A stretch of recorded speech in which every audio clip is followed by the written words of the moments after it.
Almost impossible और impossible के बीच एक कदम की दूरी होती है। तुम फिक्र मत करो, मैं इसे पॉसिबल करूंगा। तुम बस दादाजी से इस बात का जिक्र मत करना।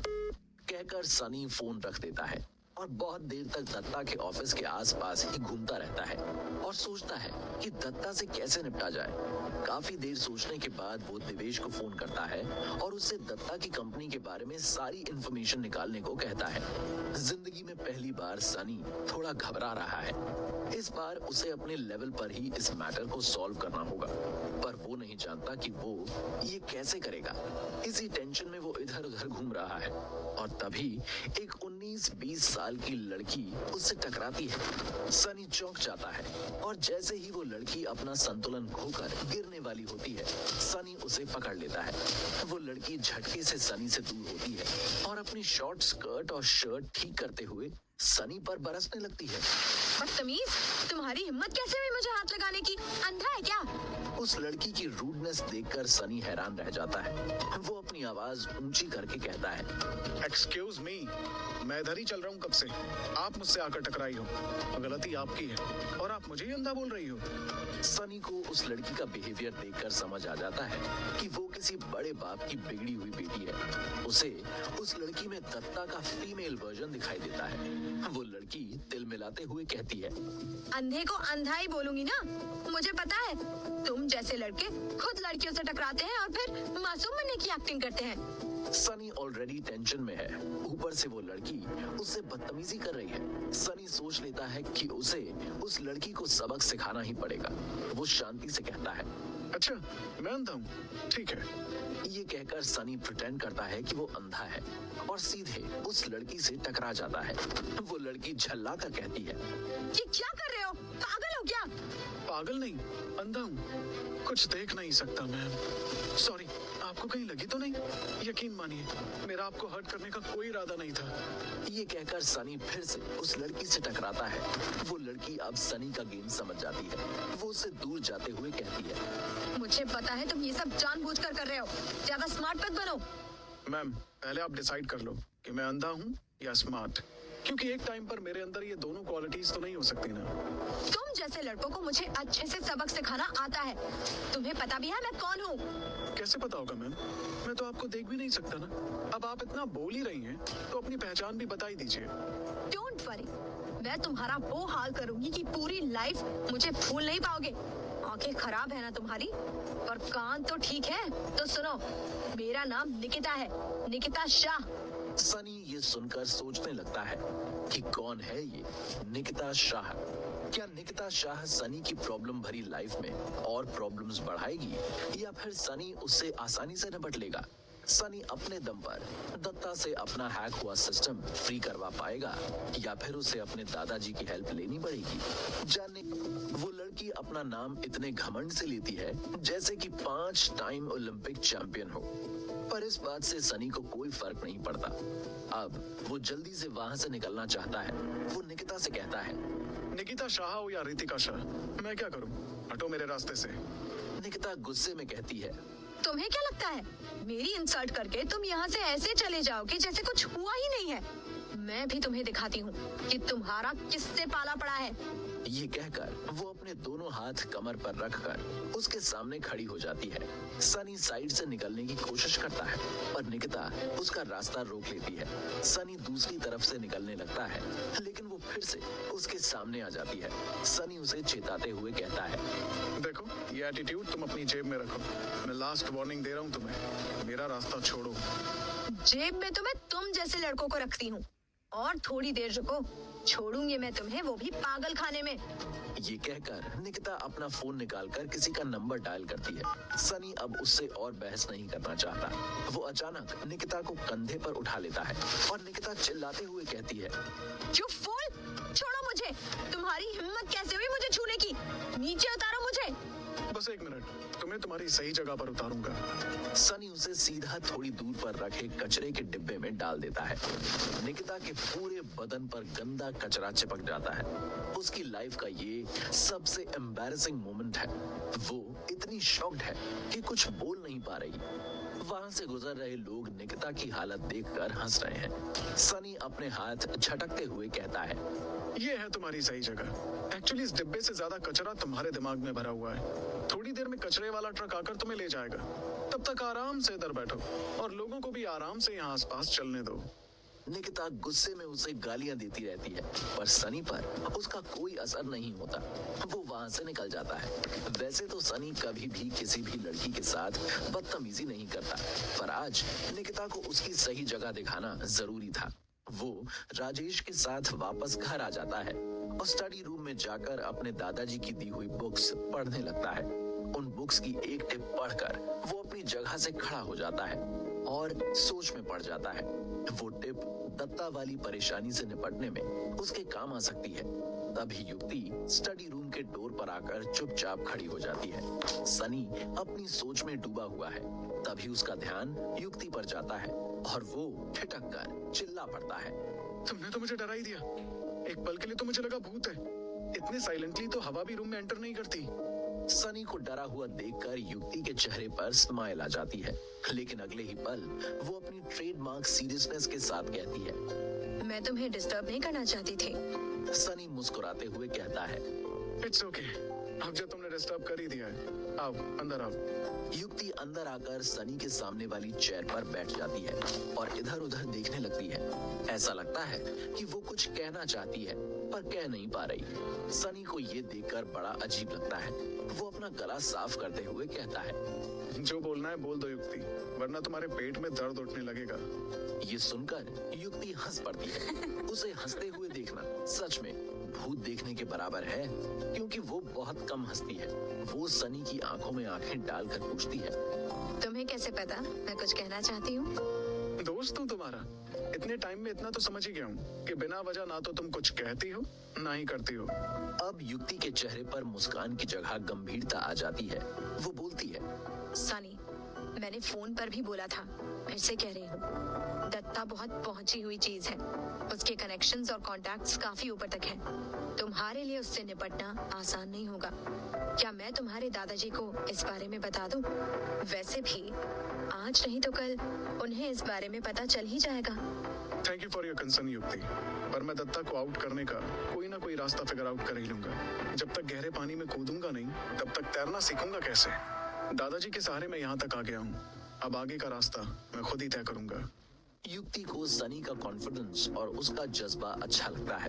उसे ये तसल्ली भी हो गई है कि सनी किसी भ्रम में नहीं है, लेकिन वो अपने मन की बात रखते हुए कहती है, इट्स गुड टू नो कि तुम्हें पता है कि तुम क्या कर रहे हो, पर फिर भी मुझे तुम्हारे दादाजी को इस बारे में बताना होगा।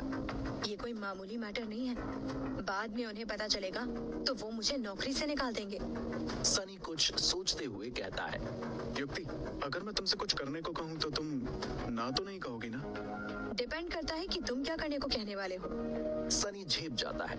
उसे लगता है कि कहीं युक्ति ने उसकी बात का उल्टा मतलब तो नहीं निकाल लिया।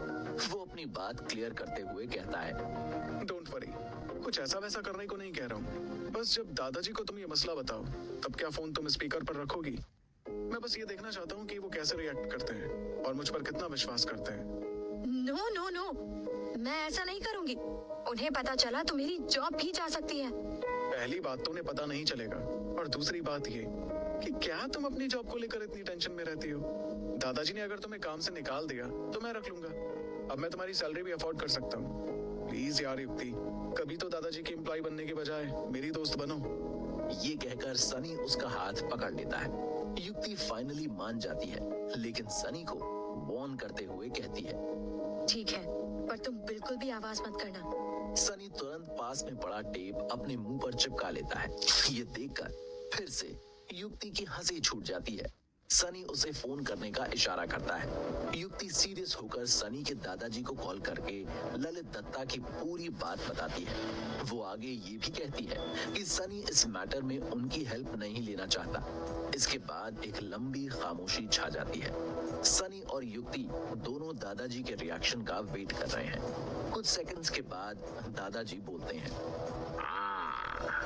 ललित दत्ता से सीधा पंगा ले रहा है सनी। लगता है शेर बड़ा हो गया है और अब उसके लिए पिंजरा छोटा पड़ रहा है। सनी सांस रोककर अपने दादाजी की बात सुन रहा है।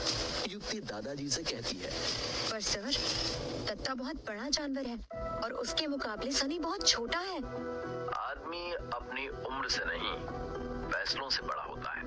अगर सनी ने फैसला ले लिया है तो मैं उसके इस फैसले में उसके साथ हूँ। सनी ने जिस जंग की शुरुआत की है उसे उसके अंजाम तक भी ले जाना होगा।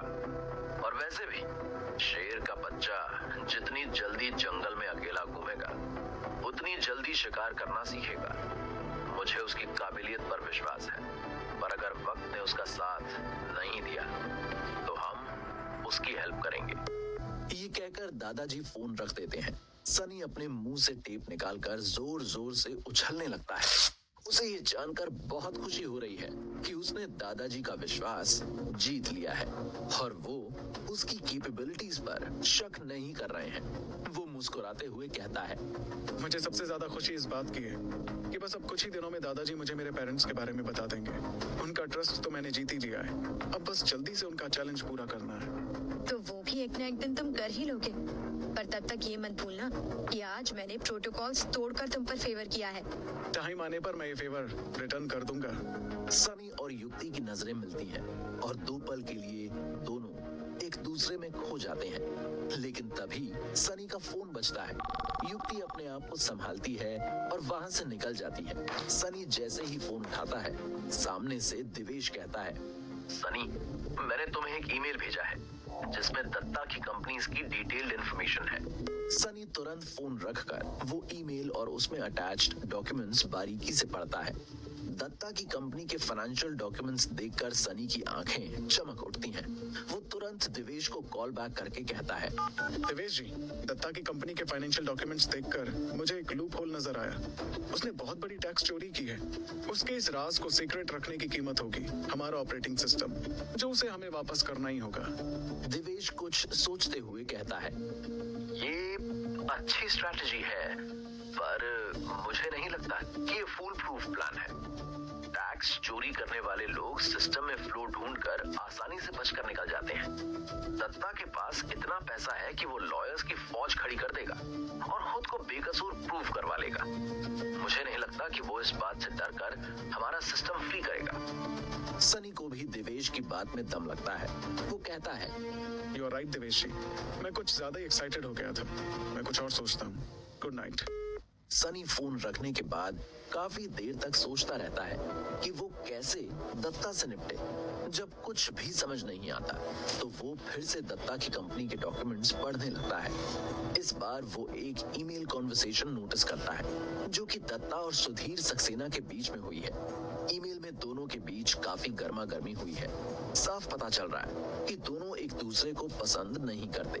सनी उसी वक्त सुधीर सक्सेना का नाम इंटरनेट पर सर्च करता है और उसे पता चलता है कि सुधीर भी ऑलमोस्ट दत्ता की टक्कर का आदमी है। वो एसएस ग्रुप ऑफ कंपनीज का ओनर है। उसी वक्त सनी को दादाजी की दी हुई बुक्स में पढ़ी वो टिप याद आती है जिसमें लिखा था कि अगर तुम्हारा दुश्मन तुमसे ज्यादा ताकतवर है तो तुम्हें उससे मुकाबला करने के लिए दुश्मन के दोस्तों से ज्यादा उसके दुश्मनों की जानकारी हासिल करनी चाहिए। सनी समझ जाता है कि सुधीर की मदद से वो दत्ता से निपट सकता है। वो एक्साइटमेंट में भागकर युक्ति के रूम में जाता है, पर अंदर घुसते ही उसे 440 वोल्ट का झटका लगता है क्योंकि युक्ति अभी अभी नहाकर बाथरूम से बाहर आई है। युक्ति जल्दी से अपनी बॉडी पर टॉवल रैप करती है और एम्बैरेस होकर कहती है, What are you doing here, Sunny? अंदर आने से पहले डोर नॉक क्यों नहीं किया? सॉरी, डोर खुला था तो मैंने ध्यान नहीं दिया और तुमने भी डोर लॉक नहीं किया था तो इसलिए मैं अंदर आ गया। युक्ति, अब मेरी बात ध्यान से सुनो। मुझे एसएस ग्रुप ऑफ कंपनीज के मालिक सुधीर सक्सेना के बारे में सारी इन्फॉर्मेशन चाहिए। इन्फॉर्मेशन बाद में निकालूंगी, पहले कपड़े तो पहन लूं। सनी समझ जाता है और तुरंत पलटकर खड़ा हो जाता है। तभी युक्ति उससे कहती है, मैं सुबह तक सारी इन्फॉर्मेशन निकाल कर तुम्हें दे दूंगी। अभी तुम जाओ, और इस डोर का लॉक खराब हो गया है, कल सबसे पहले इसे ठीक करवाती हूँ। Good night.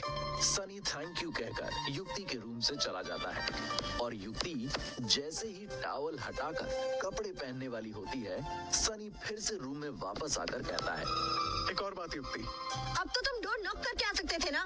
सॉरी, इस बार भी जेन्युइनली भूल गया, पर मैं तुम्हें यही याद दिलाने आया था कि कल सुबह होते ही इस डोर का लॉक ठीक करा लेना। ना ठीक हो तो बदलवा लेना, और वो भी ना हो तो डोर ही चेंज करवा लेना। पर सबसे पहले मुझे सुधीर सक्सेना की पूरी कुंडली निकाल कर दे देना। यही मेरा वो चिराग का चिन्ह है जो दत्ता को हराने में मेरी हेल्प करेगा। सनी फाइनली वहां से निकलकर अपने रूम में चला जाता है। पर क्या सुधीर सक्सेना सनी के किसी काम आ पाएगा? और अगर उसके पास दत्ता से लड़ने की पावर हुई भी, तो वो सनी का साथ क्यों देगा? क्या सनी अपने दादाजी के विश्वास पर खरा उतर पाएगा और अपने पेरेंट्स के बारे में जान पाएगा? सुबह सुबह 5 बजे सनी के रूम का दरवाजा जोर जोर से नॉक होता है। सनी झटके से उठता है और जाकर दरवाजा खोलता है। सामने युक्ति खड़ी है, जिसके हाथ में एक फाइल है, जिसे वो आगे बढ़ाते हुए कहती है, ये रही सुधीर सक्सेना की पूरी कुंडली। सनी आंखें मलते हुए सोच रहा है कि युक्ति किस मिट्टी की बनी हुई है। वो उससे पूछता है, तुम रात भर सोई नहीं क्या? तुमने ही तो बोला था सनी कि तुम्हें सुबह तक सारी डिटेल्स चाहिए। सनी उबासी लेते हुए कहता है, पर अभी तो सुबह नहीं हुई है। पर मेरा काम तो खत्म हो गया, अब तुम्हें जो करना है इन डिटेल्स का तुम करो, मैं सोने जा रही हूँ। ये कहकर युक्ति जाने लगती है। तभी सनी उसे रोक कर कहता है, थैंक यू सो मच युक्ति, एक छोटा सा काम और है, प्लीज सोने से पहले वो कर दोगी? हाँ, नो प्रॉब्लम, बोलो क्या काम है। सोने से पहले अपने कमरे के डोर का लॉक रिपेयर करवा लेना। मैं घर पर नहीं रहूंगा और मैं नहीं चाहता कि कोई और आकर तुम्हें कपड़े बदलते देख ले। युक्ति समझ जाती है कि सनी उसके साथ मजाक कर रहा है। वो तंज कसते हुए कहती है, thank you so much for your concern Sunny, तुम अपने सक्सेना के बारे में सोचो, मैं अपना देख लूंगी। कहकर युक्ति अपने रूम में चली जाती है और सनी फटाफट अपने बेड पर बैठकर सुधीर सक्सेना की फाइल को पढ़ने लगता है। उसमें उसे कुछ ऐसा दिखता है जिससे उसके चेहरे पर स्माइल आ जाती है। 10 बजे वो तैयार होकर राजेश के साथ सक्सेना के ऑफिस पहुंचता है। वो ऑफिस भी दत्ता के ऑफिस से कम नहीं है। सनी को लगता है कि उसने सही घोड़े पर दाव लगाया है, और अगर सक्सेना सनी का साथ देने के लिए मान गया तो दत्ता को हराना मुश्किल नहीं होगा। सनी जब ये ख्याली पुलाव पकाते हुए अंदर जाता है तो सबसे पहली अड़चन आती है रिसेप्शन पर। सक्सेना की सेक्रेटरी सनी को ऊपर से नीचे तक देखती है और फिर अपना चश्मा ठीक करते हुए कहती है, बिना अपॉइंटमेंट के सक्सेना सर से कोई नहीं मिल सकता। सनी उससे रिक्वेस्ट करते हुए कहता है, प्लीज आप एक बार सक्सेना साहब से बोलिए कि मैं उनके फायदे की बात करने आया हूँ। आपको उनके फायदे के बारे में सोचने की कोई जरूरत नहीं है, आप अपने फायदे के बारे में सोचिए और यहाँ खड़े रहकर अपना और मेरा टाइम वेस्ट मत कीजिए। सेक्रेटरी के तेवर देखकर सनी समझ जाता है कि वो चाहे कुछ भी कह ले, सेक्रेटरी उसकी बातों में आने वाली नहीं है। वो थोड़ी देर वहीं रिसेप्शन के आसपास घूमता रहता है और जैसे ही सेक्रेटरी दूसरे गेस्ट्स को अटेंड करने में बिजी हो जाती है, सनी मौका देकर चुपके से सक्सेना के कैबिन में घुस जाता है। 40 साल के आसपास की उम्र का सक्सेना सनी को देखकर थोड़ा घबरा जाता है। सनी के पीछे पीछे सक्सेना की सेक्रेटरी भी दौड़कर अंदर आ जाती है। सक्सेना चिढ़ते हुए उससे पूछता है, कौन है ये और अंदर कैसे आ गया? सेक्रेटरी थर थर कांपते हुए कहती है, सर मैंने इन्हें रोका था पर ये जबरदस्ती घुस आए, मेरी गलती नहीं है। उसे देखकर लग रहा है कि वो किसी भी पल डर के मारे बेहोश हो जाएगी। सक्सेना उससे शांति से कहता है, इट्स ओके, डोंट पैनिक, तुम बाहर जाओ, इसे मैं देख लूंगा। सेक्रेटरी के जाते ही सक्सेना अपनी टेबल पर रखे ड्राई फ्रूट्स को खाते हुए सनी से पूछता है, बोलो यंग मैन, क्या चाहते हो? सनी पूरे कॉन्फिडेंस से कहता है, आपके साथ पार्टनरशिप करना चाहता हूँ। ये कहकर सनी अपना विजिटिंग कार्ड आगे करता है। सक्सेना कार्ड लेते हुए बोलता है, तो तुम टाइम टेक्नोलॉजीज में इन्वेस्टर हो? जी, और भी छोटे मोटे बिजनेसेस हैं मेरे, पर आप आपके साथ साइंस और टेक्नोलॉजी के फील्ड में कुछ करना चाहता हूँ। सक्सेना टेढ़ी मुस्कान के साथ सनी का कार्ड डस्टबिन में डालकर कहता है, आई लाइक योर एंथुजियाज्म, पर बेटा एक बात ध्यान रखना, अगर चींटी के पर निकल आए तो उसे अपने आप को चील नहीं समझना चाहिए। अभी तुम्हारी कंपनी का स्केल काफी छोटा है, अपनी बराबरी वाले लोगों के साथ पार्टनरशिप करो। अगले 10-20 साल में अगर कुछ कर पाए तो फिर से मुझसे मिलने आना, और तब अपॉइंटमेंट जरूर लेना। गेट आउट, कहकर सक्सेना अपनी चेयर घुमाकर पीछे की विंडो से बाहर की ओर देखने लगता है। तभी सनी बोलता है, अगर आप मुझे अपने अगले 10 से 20 मिनट दे देंगे तो मैं आपसे वादा करता हूँ कि आपको इस चींटी में चील नजर आने लगेगी। सनी का कॉन्फिडेंस देखकर सक्सेना वापस चेयर सनी की तरफ घुमाता है और ड्राई फ्रूट्स खाते हुए सनी से कहता है, तुम्हारे 10 मिनट स्टार्ट होते हैं अब। आपकी कंपनी की नंबर 1 कॉम्पिटिटर है EMT कंपनी, जो कि ललित दत्ता की है। ये सुनकर सक्सेना ड्राई फ्रूट्स खाना बंद करके चेयर पर आगे आ जाता है और सनी को शक भरी निगाह से देखने लगता है। सनी आगे कहता है, सब जानते हैं कि दत्ता और आपका 36 का आंकड़ा है। वो सबको पता है, तुम कुछ ऐसा बताओ जो कोई नहीं जानता।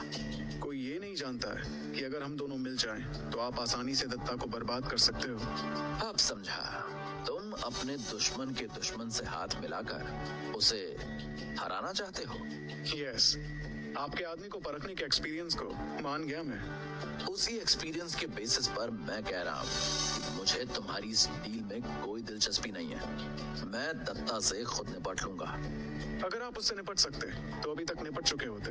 आपके पास ब्रह्मास्त्र की कमी है जो मेरे पास है। उसकी पावर मिलते ही आप दत्ता को हरा सकते हैं। मुझे तुम में, तुम्हारे ब्रह्मास्त्र में और उसकी पावर में कोई इंटरेस्ट नहीं है। बहुत टाइम वेस्ट कर दिया तुमने मेरा। गेट आउट, नहीं तो मैं तुम्हें अपने गार्ड्स की पावर दिखाऊंगा। सनी अपनी चेयर से खड़ा होता है, लेकिन बाहर जाने की बजाय सक्सेना के पास जाकर कहता है, सर, आपको मेरी पावर के बारे में पता नहीं है। मुझ में लोगों के सीक्रेट्स को जानने की पावर है, जैसा कि आपका सीक्रेट। ये सुनकर सक्सेना थोड़ा हड़बड़ाते हुए कहता है, मेरा कोई सीक्रेट नहीं है। तो फिर आप हर वीकेंड सूरत के एक मंदिर में क्या मांगने जाते हो? अब सक्सेना अलर्ट हो जाता है, उसके माथे पर पसीना आने लगता है।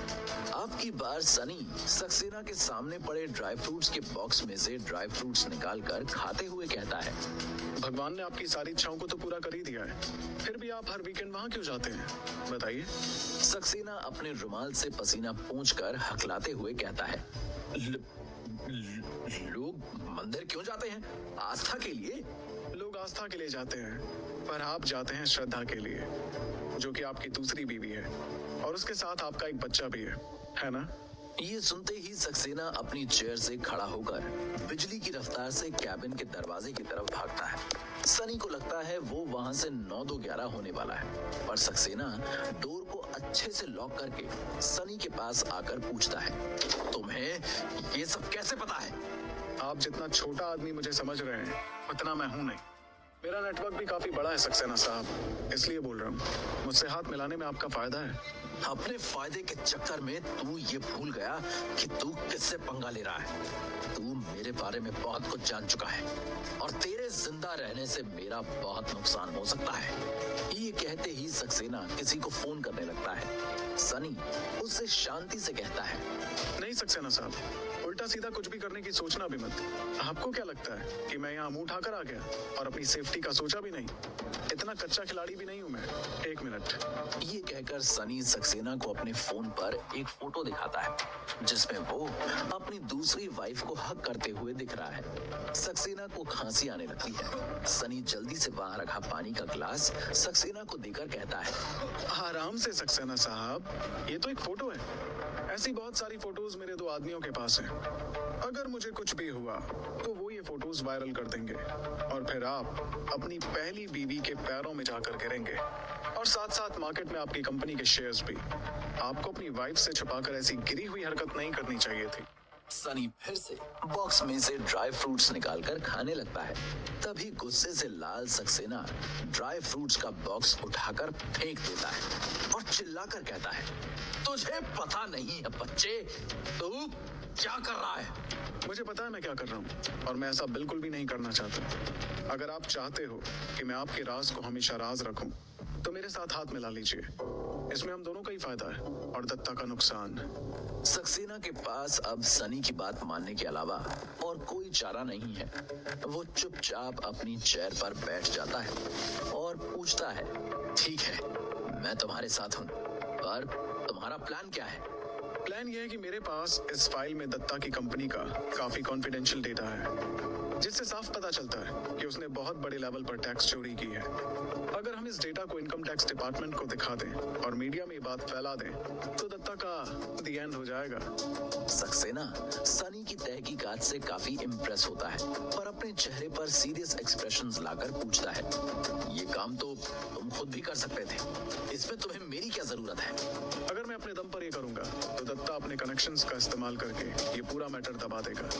आपके कनेक्शंस और पावर मुझसे कहीं ज्यादा है, आप इस काम को अच्छे से कर सकते हैं। सक्सेना सनी से फाइल लेता है और उसे अच्छे से पढ़ता है। वो शॉक्ड है कि सनी के पास इतना कॉन्फिडेंशियल डेटा कहां से आया, पर उसे ये नहीं पता कि इस काम को करने में सनी ने युक्ति की हेल्प ली है, जो अगर चाहे तो यमराज के ऑफिस का भी डेटा निकाल ले। युक्ति ने ही सक्सेना की दूसरी बीवी की जानकारी निकाली थी, जिसे सुबह पढ़कर सनी में इतना कॉन्फिडेंस आ गया था। डॉक्यूमेंट पढ़ने के बाद सक्सेना कहता है, ये तो काफी बड़ा स्कैम है और इसमें तो बहुत बड़े बड़े लोग इन्वॉल्व होंगे। तभी तो मैं आपके पास आया हूँ सक्सेना साहब। उन बड़े लोगों को आप फोन करके बोल दो, अगर वो अपनी जान बचाना चाहते हैं तो उन्हें दत्ता की बलि देनी होगी, नहीं तो वो सब के सब एक साथ फंसेंगे।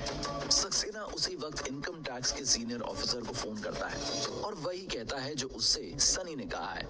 वो ऑफिसर दत्ता की बलि देने को तैयार हो जाता है और ऐसे ही सक्सेना बाकी गवर्नमेंट के ऑफिसर्स को भी समझा देता है। सक्सेना कुछ बहुत बड़े मीडिया हाउस के ओनर्स को जानता है और वो दत्ता के स्कैम को ब्रेकिंग न्यूज बनाने के लिए तैयार हो जाते हैं। उनसे बात करने के बाद सक्सेना सनी से कहता है, आग तो लगा दी है, अब वक्त है उसमें हाथ सेकने का। चलो चलकर देखते हैं कि दत्ता हमारी लगाई हुई आग में कैसे जल रहा है। उसे तो मैं भी तड़पते हुए देखना चाहता हूँ, पर जाने से पहले एक बात बताइए, 10 मिनट में आपको चींटी में चील नजर आई कि नहीं? अच्छे से नजर आ गई, बस ये चील मुझे अपना शिकार ना बना ले।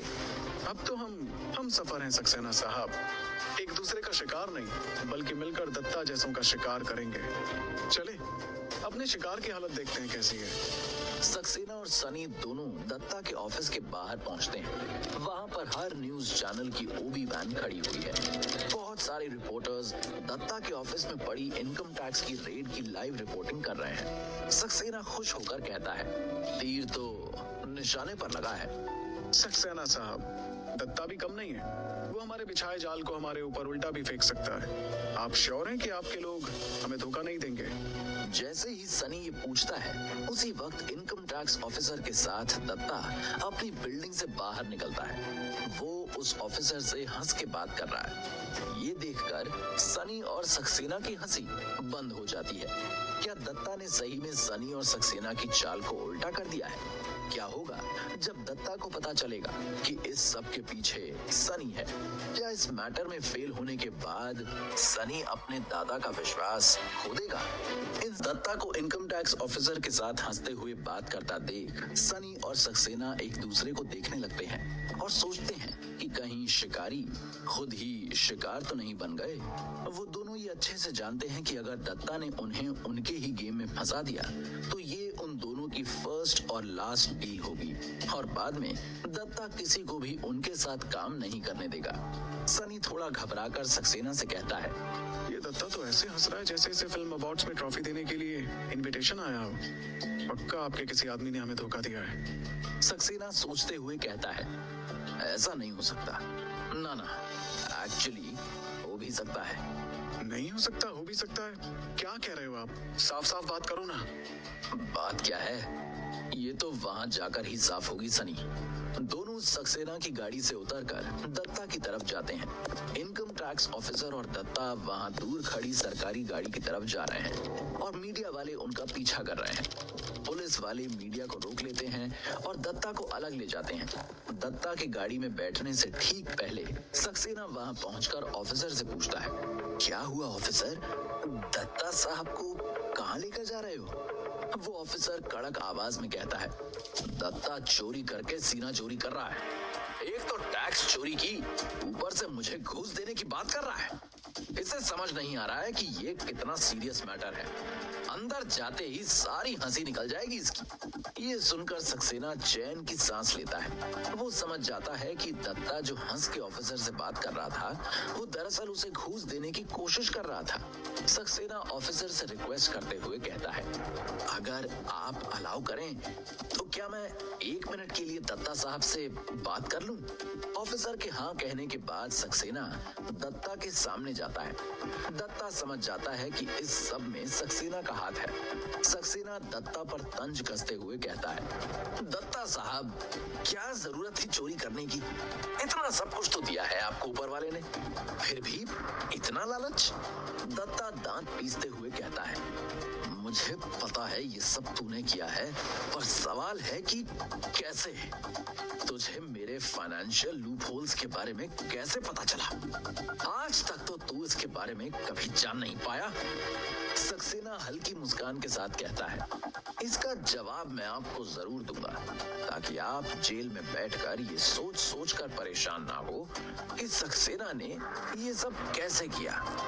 ये हुआ है मेरे इस दोस्त की वजह से। जैसे ही सक्सेना ये कहता है, पीछे से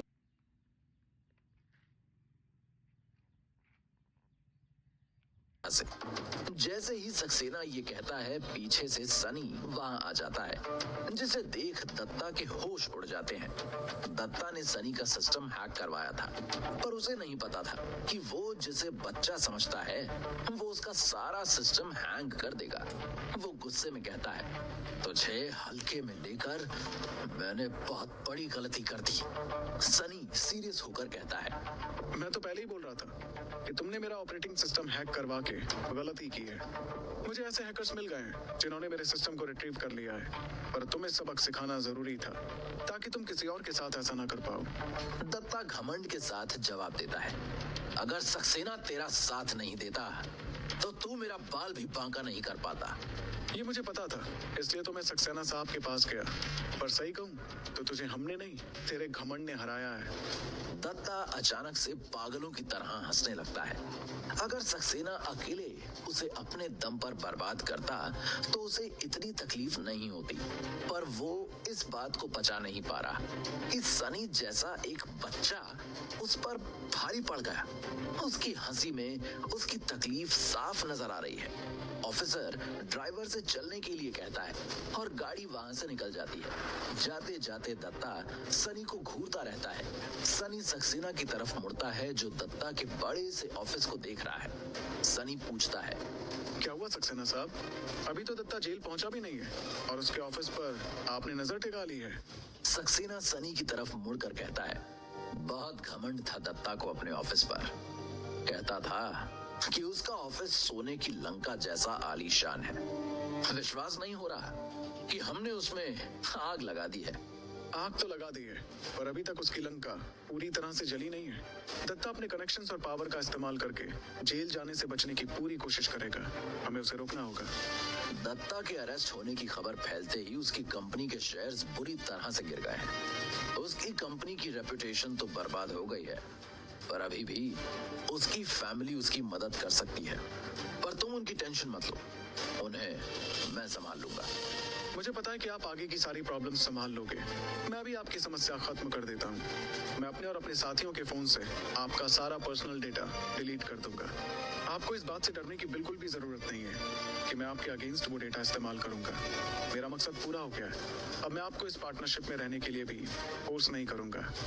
मुझे तुम्हारे साथ ये खेल खेलकर मजा आया। सच कहूं तो मैंने सोचा नहीं था कि इस उम्र में तुम में इतनी मैच्योरिटी होगी। तुम चींटी नहीं, सही में चील निकले। तुम्हारी उम्र के लोग प्रॉब्लम आने पर घबरा जाते हैं और उसी के बारे में सोचते रहते हैं, पर तुम सॉल्यूशन के बारे में सोचते हो, और यही एक अच्छे बिजनेसमैन की पहचान है। मैं देख सकता हूँ कि तुम्हारा फ्यूचर काफी ब्राइट है और मैं तुम्हारे साथ आगे जुड़ना चाहूंगा। तुम्हें कभी भी किसी भी चीज की जरूरत हो तो मुझे याद करना। All the best Sunny. Thank you Saxena साहब। मैं भी चाहूंगा कि आपके जैसे एक्सपीरियंस्ड आदमी के साथ और काम करूं। हम फ्यूचर में जरूर साथ में कुछ बड़ा करेंगे। ये कहकर दोनों अपने अपने रास्ते चले जाते हैं। देवेश टीवी पर दत्ता की बर्बादी की न्यूज देखता है और सनी को कॉल करता है। जब सनी उसे बताता है कि ये सब उसने और सक्सेना ने मिलकर किया है, तो वो सनी का और भी बड़ा फैन हो जाता है। देवेश मन ही मन सोचता है कि उसने अपनी लाइफ का सबसे अच्छा फैसला सनी को अपनी कंपनी का इन्वेस्टर बना के किया है। सनी भी खुश है कि उसने जो बोला था वो कर दिखाया है। वो सीधा घर जाता है और युक्ति के रूम के दरवाजे पर नॉक करता है। युक्ति जैसे ही दरवाजा खोलती है, सनी कहता है, लगता है डोर का लॉक रिपेयर हो गया है। कराना ही पड़ा। कुछ लोग बिना नॉक किए ही अंदर आ जाते थे। युक्ति वैसे तो सनी की सेक्रेटरी है, पर अब उन दोनों की दोस्ती इतनी गहरी हो गई है कि युक्ति उसके साथ मजाक कर सकती है और उसे ताना भी मार सकती है। सनी मुस्कुराते हुए कहता है, मुझे भी ऐसे लोग बिल्कुल पसंद नहीं है। वैसे तुम्हें कौन सी आइसक्रीम पसंद है? युक्ति एक पल के लिए चौंक जाती है, क्योंकि सनी ने आज से पहले उससे ऐसा सवाल नहीं पूछा है। वो फिर भी जवाब देती है, vanilla with chocolate sauce. Good. जल्दी से सेम मेरे लिए भी ऑर्डर कर दो और हॉल में आ जाओ, तुम्हें कुछ दिखाना है। बहुत स्मार्टली सनी युक्ति को काम सौंपकर हॉल में आकर टीवी के सामने सोफे पर बैठ जाता है। युक्ति दोनों के लिए आइसक्रीम ऑर्डर करके हॉल में आकर सनी से पूछती है, वैसे आज कुछ खास है क्या? पहले तो तुमने कभी भी मेरे किसी भी फेवरेट चीज के बारे में नहीं पूछा। बैठो, तुम्हें कुछ दिखाना है। उसे देखकर सब समझ आ जाएगा। सनी युक्ति को पास में बैठाकर टीवी ऑन करता है, जिसमें दत्ता के अरेस्ट की न्यूज चल रही है। रिपोर्टर बता रही है कि कैसे दत्ता की कंपनी पूरी तरह बर्बादी की कगार पर है और उसके फैमिली मेंबर्स ने भी उसका साथ छोड़ दिया है। ये देखकर युक्ति हैरान रह जाती है। उसने सनी से कहा था कि वो दत्ता का मुकाबला नहीं कर पाएगा, पर उसका बिल्कुल उल्टा ही हुआ। युक्ति हैरानी से पूछती है, ये सब तुमने किया है क्या सनी? तुम्हें क्या लगता है कि मैं किसी और की विक्ट्री को सेलिब्रेट करने के लिए तुम्हें आइसक्रीम खिलाऊंगा? पर कैसे? आज सुबह तक तो दत्ता की कंपनी के शेयर्स आसमान छू रहे थे। सुबह और शाम में बहुत वक्त होता है युक्ति। सुबह दत्ता की थी और शाम मेरी। मैंने कहा था ना कि मैं बिना दादाजी की हेल्प के दत्ता को सबक सिखा दूंगा। पर मेरा सवाल अभी भी वही है, कैसे? तुम अकेले तो ये काम नहीं कर सकते थे। तभी आइसक्रीम आ जाती है और सनी युक्ति को बताता है कि कैसे उसने पहले सक्सेना को शीशे में उतारा और फिर कैसे उन दोनों ने मिलकर दत्ता की बैंड बजाई। आइसक्रीम खाते हुए युक्ति सनी से पूछती है, इतना बड़ा काम किया और ट्रीट में बस आइसक्रीम खिला रहे हो? कॉस्ट कटिंग चल रही है अभी। ऑपरेटिंग सिस्टम के प्रमोशन के लिए जिस दिन फंडिंग मिल जाएगी उस दिन प्रॉपर ट्रीट दूंगा। फिलहाल इससे काम चलाओ। जल्दी खाओ, नहीं तो ये पिघल जाएगी। युक्ति को सनी का ये स्वीट जेस्चर बहुत पसंद आता है। वो कहती है, कॉन्ग्रेचुलेशंस, तुम्हारी पहली अपने बलबूते पर मिली जीत के लिए। जब तुम्हारे दादाजी को ये पता चलेगा तो वो भी बहुत खुश होंगे। मैं भी उनसे ही बात करने वाली हूँ। ये सुनकर सनी काफी एक्साइटेड हो जाता है और युक्ति की तरफ बच्चे जैसी शक्ल बनाकर बोलता है, तो करो ना, अभी मेरे सामने करो प्लीज ना युक्ति। नो, एक बार मैंने अपनी और दादाजी की कॉन्वर्सेशन सुना दी है, बार बार ऐसा नहीं होगा। ये सुनते ही सनी के तेवर एकदम बदल जाते हैं। वो स्वीट बॉय से बॉस मोड में आ जाता है। ऐसा ही होगा। And it's an order. तुम मेरी सेक्रेटरी हो, तुम्हें मेरी बात माननी पड़ेगी। नहीं तो क्या कर लोगे? नहीं तो सनी को कुछ समझ नहीं आता कि वो आगे क्या कहे, और फिर जैसे ही वो युक्ति की आइसक्रीम की तरफ देखता है, उसे एक आइडिया आता है और वो झटके से युक्ति के हाथ से आइसक्रीम छीनकर कहता है, नहीं तो मैं तुम्हें ये आइसक्रीम खाने नहीं दूंगा। युक्ति को सनी की ये हरकत काफी क्यूट लगती है और वो उसके साथ उसके तरीके से ही लड़ती है। मत दो, मैं अपने लिए दूसरी आइसक्रीम मंगा लूंगी और तुम्हें उसमें से कुछ नहीं दूंगी। मैं फैजल से बोल दूंगा कि वो डिलीवरी वाले को घर के अंदर ना आने दे। तुम्हें पता है ना, वो मार्शल आर्ट एक्सपर्ट है। और तुम बातों के। वो तो मैं हूँ। प्लीज मान जाओ ना। दादाजी के मुंह से अपनी तारीफ सुनकर थोड़ा अच्छा लगता है। इस गरीब को थोड़ी खुशी मिल जाएगी तो तुम्हारा क्या चला जाएगा। सनी को बच्चे की तरह जिद करते देख युक्ति को मजा आता है और आखिर में वो मान जाती है। ओके, पहले मेरी आइसक्रीम वापस करो, वो पिघल रही है। सनी युक्ति को उसकी आइसक्रीम वापस करता है और वो बदले में उसके दादाजी को फोन लगाकर फोन स्पीकर पर डाल देती है।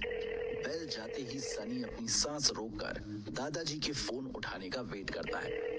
क्या दादाजी सनी की सही में तारीफ करेंगे या उसे सक्सेना को ब्लैकमेल करने के लिए डांटेंगे? क्या दत्ता सही में हार मान चुका है या फिर पलटवार की तैयारी कर रहा है? अब सनी फोन ऑपरेटिंग सिस्टम के लिए फंडिंग कहां से अरेंज करेगा?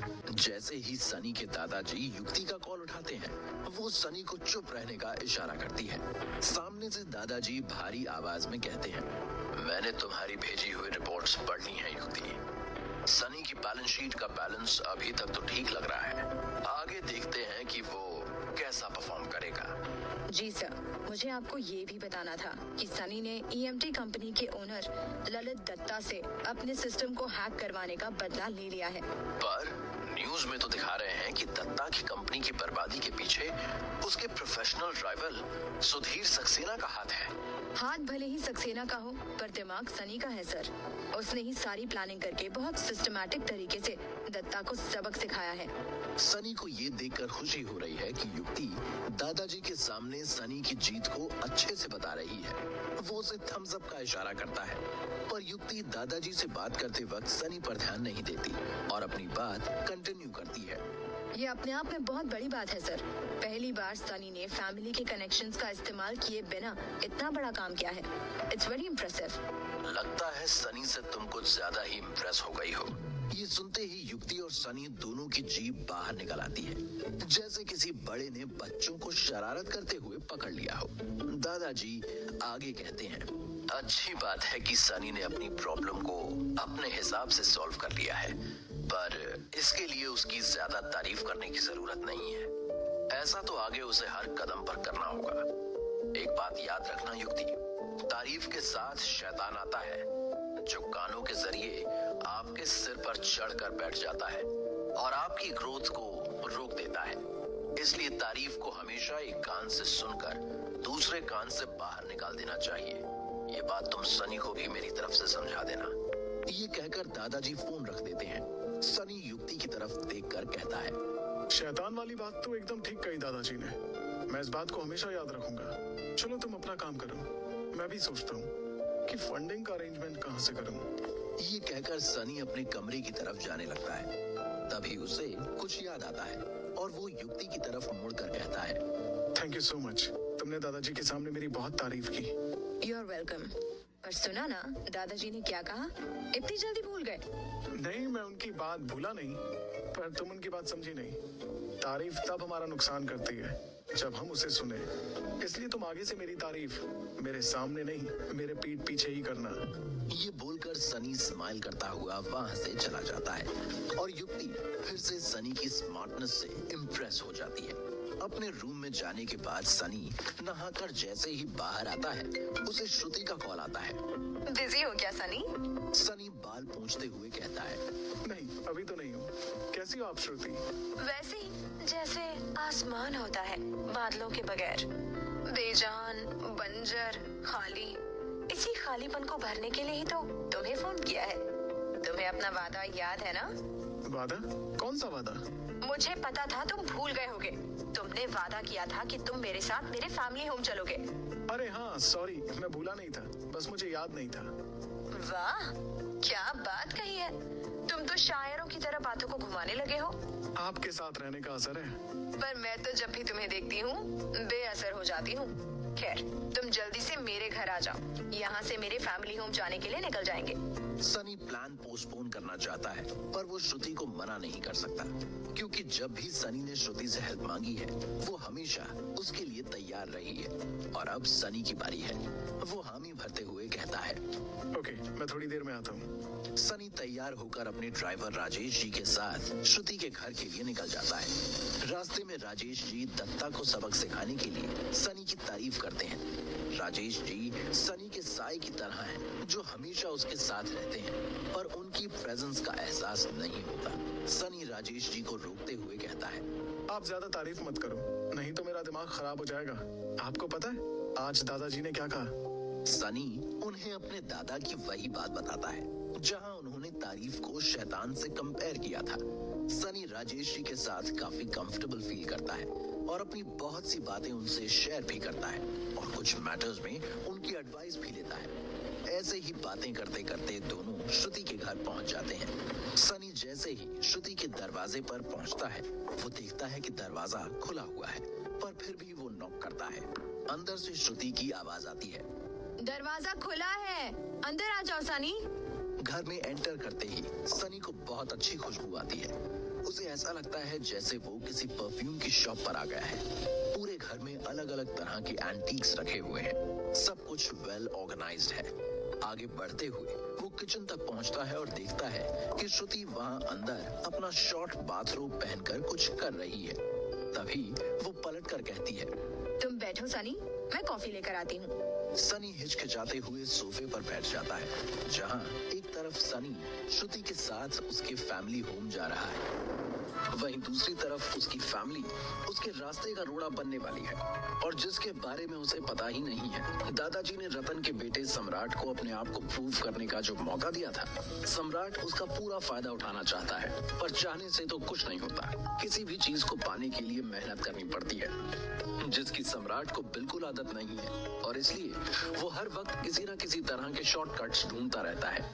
ये बात उसका पिता रतन अच्छे से जानता है और इसलिए वो हमेशा सम्राट के पीछे पड़ा रहता है। पिछली बार सम्राट ने दादाजी की बर्थडे पार्टी में जो कुछ भी कहा था, वो सुनकर रतन को एहसास हुआ था कि उसका बेटा अब दादाजी के चैलेंज को लेकर काफी सीरियस हो गया है। लेकिन आज जैसे ही वो सम्राट के रूम में गया, उसने देखा कि सम्राट बेड पर पड़े पड़े अपने मोबाइल में वीडियो गेम खेल रहा है। ये देखकर रतन का पारा फिर से चढ़ गया। उसने आओ देखा ना ताओ सीधा सम्राट को झाड़ना शुरू कर दिया। ये क्या, फिर से वीडियो गेम खेल रहा है? अरे डैड, मैं कोई वीडियो गेम नहीं खेल रहा हूँ, मैं तो बस चुप। अपने बाप को मत सिखा, साफ साफ दिख रहा है मुझे कि तू क्या कर रहा है। उस दिन दादाजी के सामने वो जो बड़ी बड़ी डींगे हाँकी थी, टैरिफ का फायदा उठाकर एक्सपोर्ट के बिजनेस में मुनाफा कमाने की वगैरह वगैरह, वो सब किसी सोशल मीडिया पर किसी रील में देखकर बोल दिया था ना। बाकी ऐसा कोई एक्सपोर्ट का बिजनेस तूने सेट नहीं किया ना। अरे मेरी बात तो सुनिए आप। रतन इस वक्त इतने गुस्से में है कि उसका मन कर रहा है कि वो सम्राट का मोबाइल छीनकर उसे एक थप्पड़ लगा दे, लेकिन वो अपने आप को कंट्रोल करते हुए कहता है, कुछ नहीं सुनना है मुझे, क्योंकि मुझे पता है कि तू फिर से कुछ भी बहाना बनाकर अपने बाप को बहला फुसला लेगा। लाइफ में पहली बार सम्राट शांति से काम लेते हुए अपने मोबाइल को साइड में रखता है और फिर रतन को पकड़कर बिठाता है और उसे शांत करते हुए कहता है, रिलैक्स डैड। आप तो ऐसे पैनिक कर रहे हो जैसे दादाजी ने उस सड़क छाप सनी को वारिस घोषित कर दिया हो। Just relax. और अब ध्यान से सुनिए, मैं टाइम पास करने के लिए वीडियो गेम नहीं खेल रहा था, बल्कि मार्केट में नए आए इस गेम के फीचर्स को चेक कर रहा था, क्योंकि आपके बेटे के पास एक बहुत अच्छा प्लान है। सुनेंगे? रतन अब जाके थोड़ा शांत होता है और सम्राट से पूछता है, क्या प्लान? मैंने नोटिस किया है कि आजकल लोग ऑनलाइन गेम्स बहुत खेलते हैं। एक गेम तो बहुत पॉपुलर हुआ है, क्या नाम है उसका? हाँ, के वॉरियर।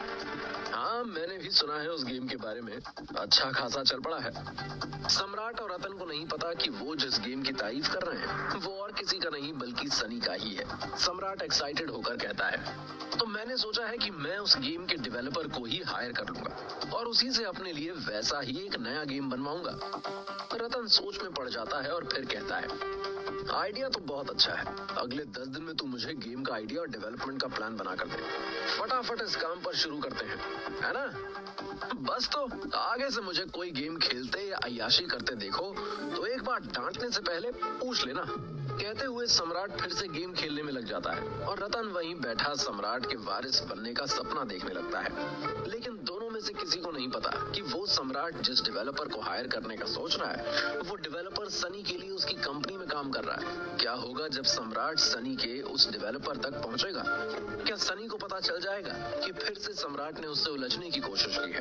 क्या इस बार सनी और सम्राट आमने सामने आ जाएंगे? खैर, ये सब तो आने वाला वक्त ही बताएगा। पर इस वक्त सनी श्रुति के घर में बैठकर उसके हाथ की बनी कॉफी की चुस्की लेते हुए कहता है, क्या कॉफी बनाई है आपने? एक अलग ही टेस्ट है इसका। मैंने पहले कभी ऐसी कॉफी नहीं पी। पहले कभी भी तुम मेरे घर नहीं आए ना? श्रुति सनी के बहुत पास आकर बैठ जाती है।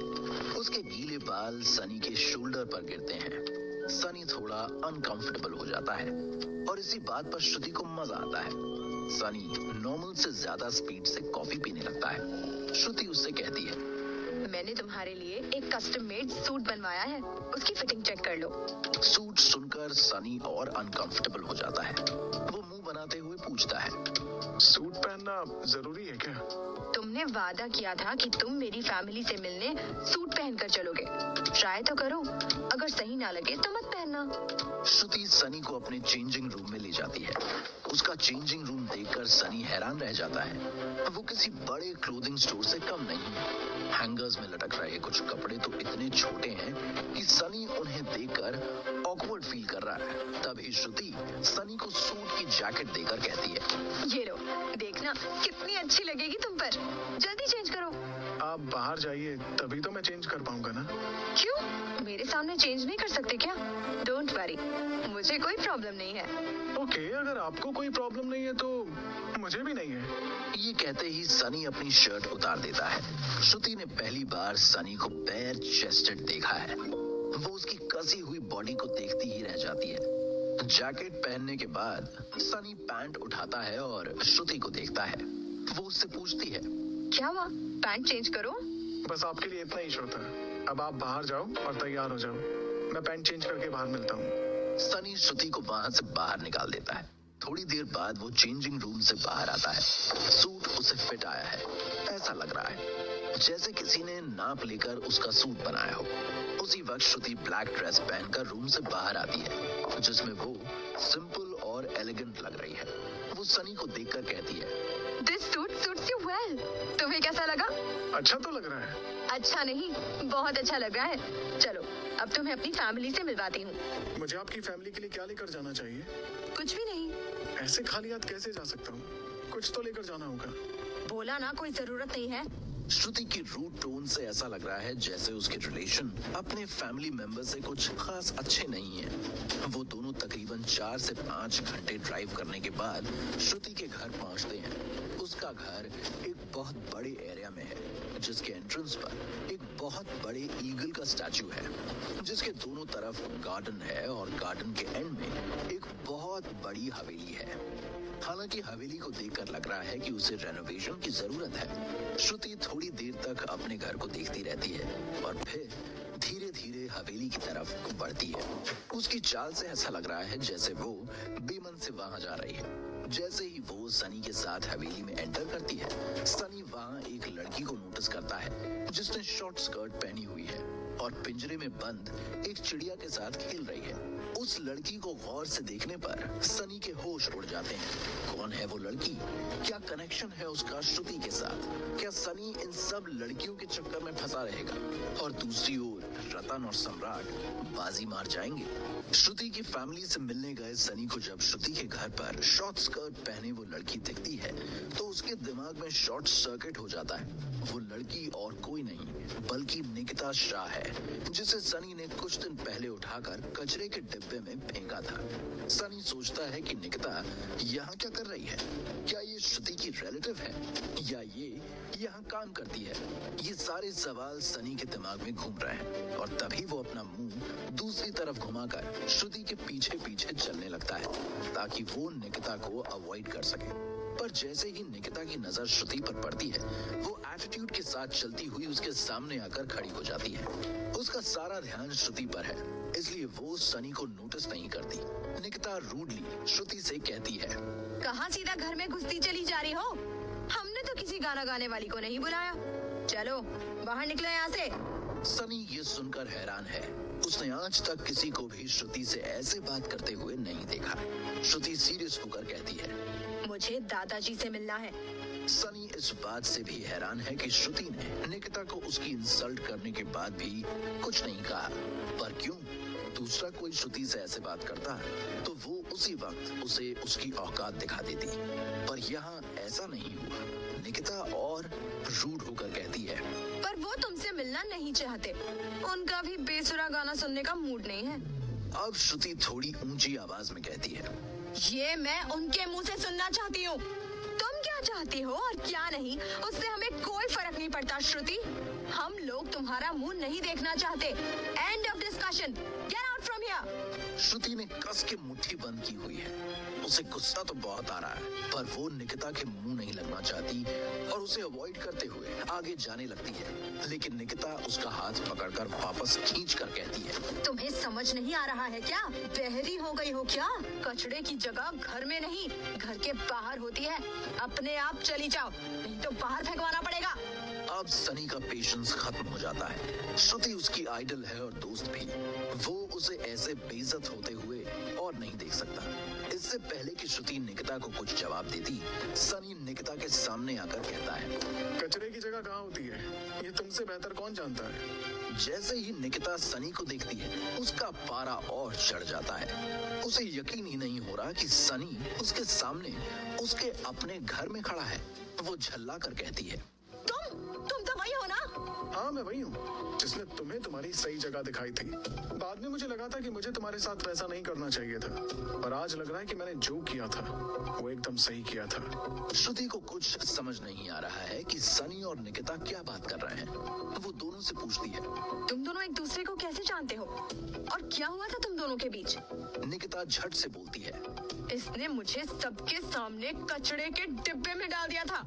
ये सुनते ही श्रुति हैरान रह जाती है। वो सनी को देखकर पूछती है, पर क्यों? तुमने ऐसा क्यों किया था सनी?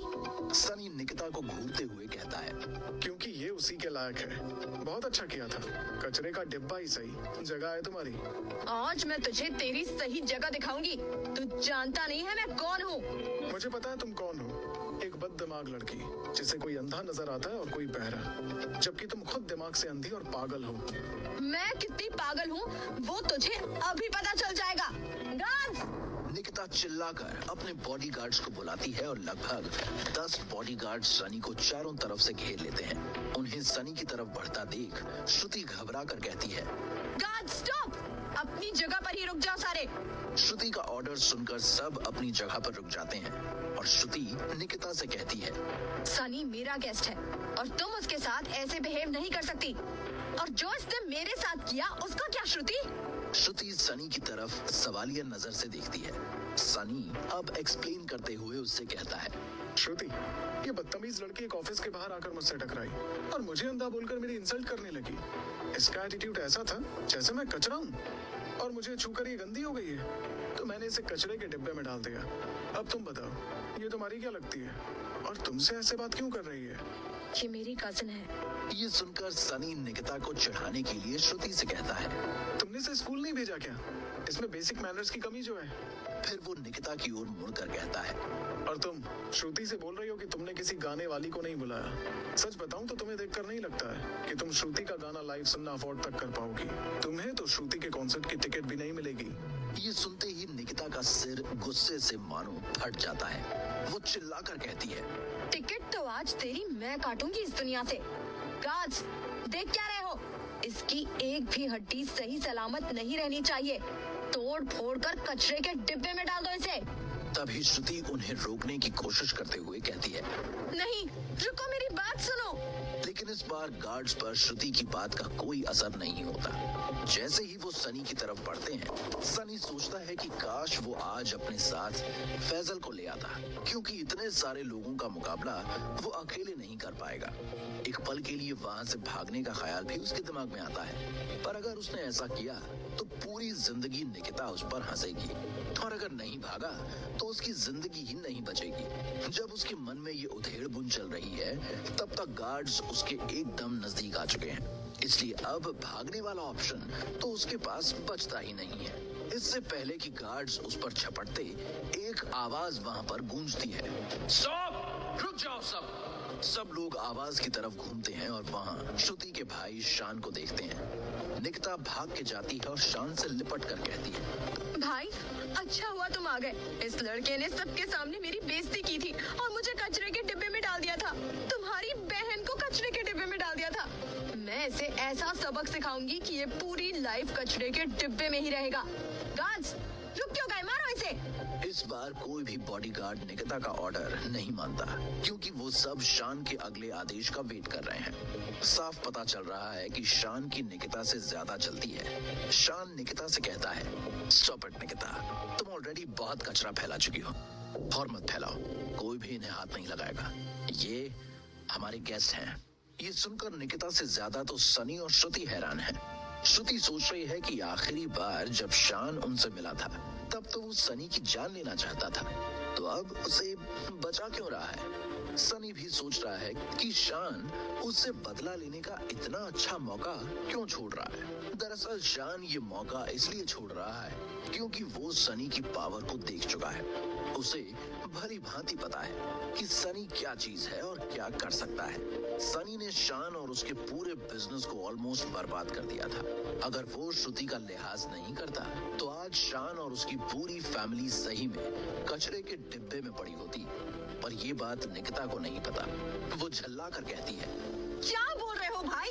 इसने तुम्हारी बहन की बेइज्जती की है, तुम्हारी बहन की। शान अब इरिटेट होकर निकिता से कहता है, निकिता ज्यादा नाटक करने की जरूरत नहीं है। ये राजाओं का टाइम नहीं है। ना ही मैं किसी सल्तनत का युवराज हूँ और ना ही तुम प्रिंसेस, जो तुम्हारी कोई बेइज्जती नहीं कर सकता।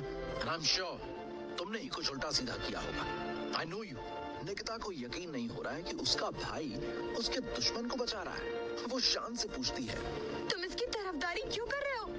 ऊपर से सबके सामने मुझे डांट भी रहे हो। ये बोलते ही निकिता जोर जोर से रोना शुरू कर देती है। उसके रोने की आवाज सुनकर उसके पापा, मम्मी, चाचा, चाची, ताऊ, ताई सब बाहर आ जाते हैं। निकिता घर में सबसे छोटी है और सबकी लाडली है।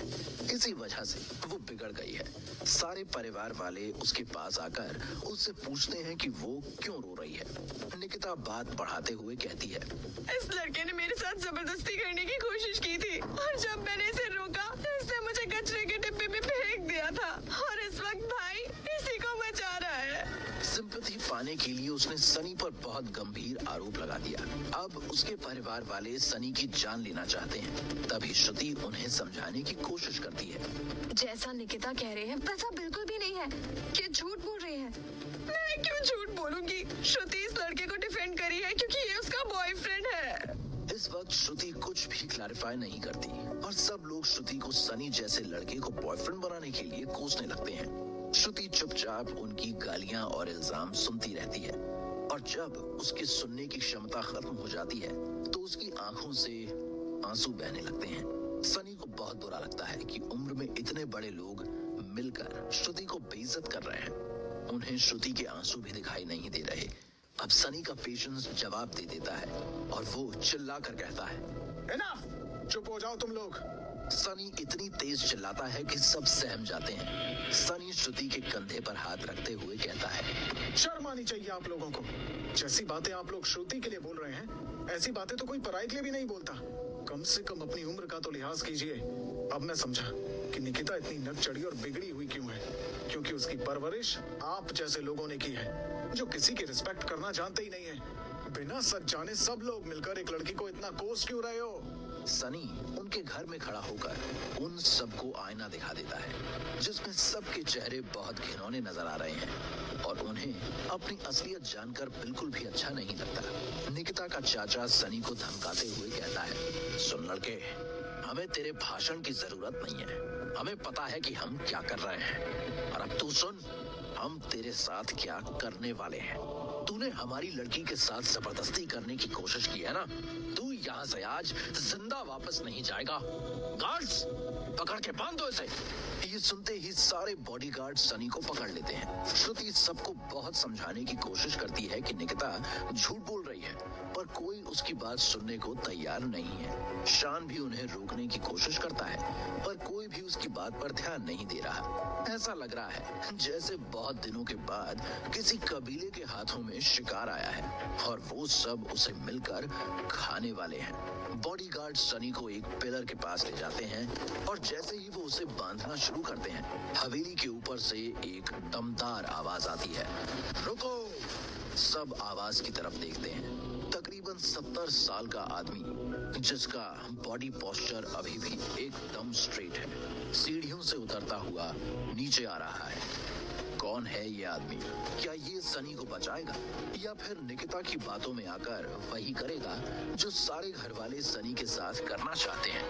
ग्रे सफारी सूट पहनकर नीचे आ रहे उस 70 साल के आदमी का ऑरा काफी डोमिनेटिंग लग रहा है। ये श्रुति के दादा देशराज हैं। उसकी आवाज सुनकर बॉडीगार्ड सनी को छोड़ देते हैं और अच्छे बच्चे जैसे प्रिंसिपल के सामने खड़े होते हैं वैसे सब लोग खड़े हो जाते हैं। देशराज नीचे आकर सनी की तरफ देखकर पूछता है, कौन है ये? क्या चल रहा है यहाँ? इससे पहले कि कोई और कुछ बोले, निकिता भागती हुई देशराज के पास जाती है और अपनी झूठी कहानी दोहराती है। देशराज भी अपनी पोती का यकीन कर लेता है और बॉडीगार्ड्स को ऑर्डर देते हुए कहता है, इस लड़के को जिंदा गाड़ दो। बॉडीगार्ड सनी की ओर बढ़ते हैं तो शान तुरंत देशराज से कहता है, दादाजी प्लीज सनी के साथ ऐसा वैसा कुछ मत कीजिए, नहीं तो हम सबकी कब्र खुद जाएगी। शान की सीरियसनेस को देखकर देशराज बॉडीगार्ड्स को रुकने का इशारा करता है और वो लोग वहीं पर रुक जाते हैं। शान देशराज को साइड में लेकर जाता है। पीछे पीछे उसके बाकी फैमिली मेंबर्स भी जाते हैं। शान देशराज से कहता है, पहली बात तो ये कि निकिता राई का पहाड़ बना रही है। हम सबको पता है कि वो ड्रामा क्वीन है।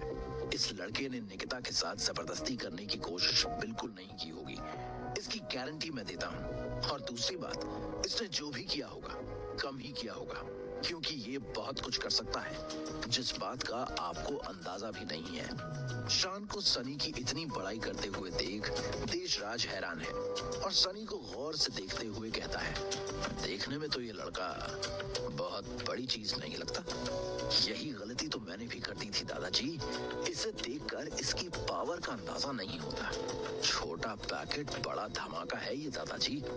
देशराज कंफ्यूज होकर पूछता है, कितना बड़ा धमाका? शान देशराज को पूरा मामला बताते हुए कहता है, याद है थोड़े दिनों पहले हमारी कंपनी के शेयर्स पूरी तरह से गिर गए थे। बैंक ने लोन देने से मना कर दिया था और आपने बोला था कि किसी ने हमारे खिलाफ साजिश की है। हाँ याद आया, पर उस बात का इस लड़के से क्या लेना देना है शान? वो साजिश इसी ने की थी दादाजी। मेरा इससे झगड़ा हो गया था और मुझे सबक सिखाने के लिए इसने वो किया था। ये जितना जमीन के ऊपर दिख रहा है उससे कहीं ज्यादा जमीन के नीचे है। ये सुनते ही श्रुति के घर वाले सनी को गौर से देखने लगते हैं। उन्हें विश्वास नहीं हो रहा है कि बांका नौजवान जैसा दिखने वाला सनी उनके पूरे बिजनेस को इतनी आसानी से बर्बाद करने की ताकत रखता है। देशराज शान से आगे पूछता है कौन ये लड़का? क्या काम है इसका? शान अब सनी के बिजनेसेस के बारे में देशराज को बताता है। आसपास खड़े सारे परिवार वाले एक साथ सनी की तरफ देखते हैं। उन्हें अब भी विश्वास नहीं हो रहा कि सनी इतना बड़ा आदमी है। इस बार उनकी नजरों में हैरानी के साथ साथ रिस्पेक्ट भी है। उनका परसेप्शन सनी के लिए धीरे धीरे चेंज हो रहा है, खासकर निकिता का। निकिता को अगर पता होता कि सनी इतना पैसे वाला है तो वो उसे कभी अंधा नहीं बोलती और रोज उससे टकराती। फिलहाल तो वो खुद ही खुद को कोस रही है कि वो ही अक्ल की अंधी है जो सनी पर इतने सारे झूठे इल्जाम लगा दिए। दूर खड़े सनी और श्रुति उस मीटिंग को देख रहे हैं। श्रुति सोच रही है कि उसकी फैमिली क्या खिचड़ी पका रही है। तभी शान सबसे कहता है, अभी भी वक्त है, हम अपनी गलती सुधार लेते हैं और इससे माफी मांग लेते हैं, नहीं तो हमारे साथ बहुत बुरा होगा। देशराज दुविधा में पड़ जाता है, क्योंकि अगर अब एकदम से उसने सनी से माफी मांगी तो फैमिली की रिस्पेक्ट चली जाएगी और अगर ना मांगी तो फैमिली ही नहीं रहेगी। थोड़ी देर सोचने के बाद देशराज सीधा श्रुति के पास जाकर कहता है, तुम इसे गेस्ट रूम में ले जाओ, अभी मामला गर्म है, हम बाद में बात करते हैं। श्रुति बात को समझते हुए कहती है, थैंक यू दादाजी। श्रुति सनी का हाथ पकड़कर उसे अपने साथ गेस्ट रूम की तरफ ले जाती है।